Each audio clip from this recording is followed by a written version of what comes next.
In stranded knitting, we would like to keep the inside of the piece looking just as beautiful as you see here. It has a very nice quality to it with the strands. And sometimes in the designs, the strands here on the wrong side will be long. This instance of this gray yarn, it was unused for quite a while. And so we want to catch those floats. And the reason we do that is it keeps this inside tidy, but also it prevents it being caught, as you're putting on, in your fingers when you're wearing the garment. So we like to catch it. There are two schools of thought on that. Some people say when the one yarn is unused for 5 or more stitches, it should be caught.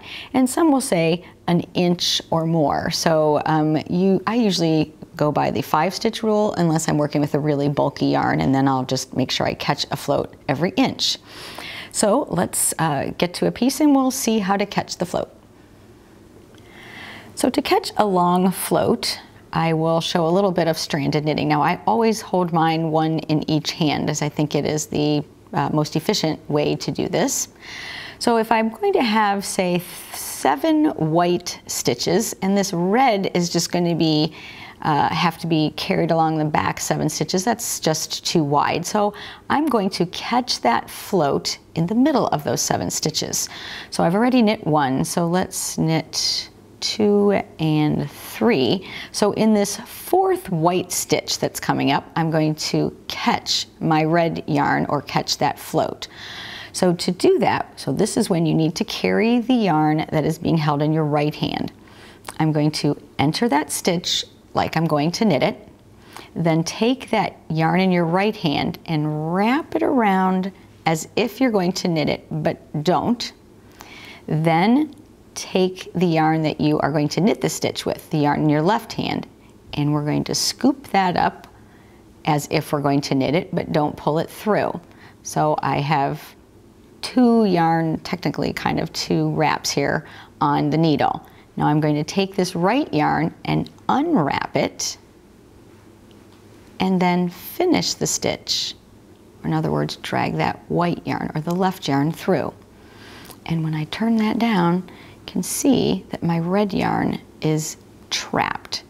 And I'm going to go ahead and knit the remainder of my 7 white stitches. And you can see here in the middle, my red yarn was captured, that float was caught. So let's show that one more time. I'll just knit a few more.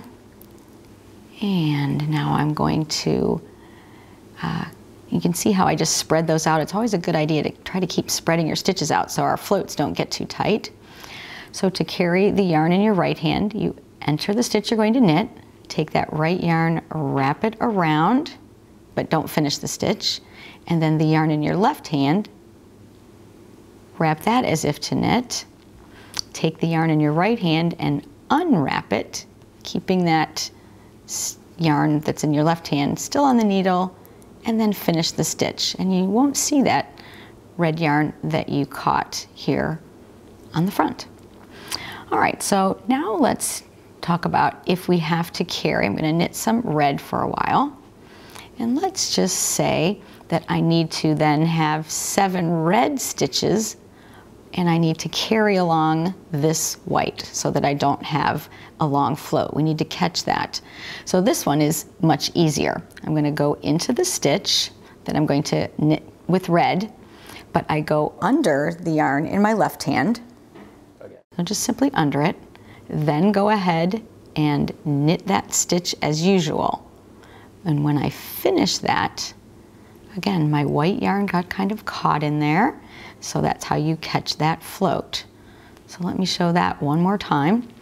So knit a few red, and now in the middle of that long span, it's time to catch the yarn that's being unused in your left hand. So I'll go into the stitch, underneath that left yarn, wrap my yarn around, and then just pull through the red yarn or finish that. And my yarn gets caught along the back. So that's catching long floats. Happy knitting!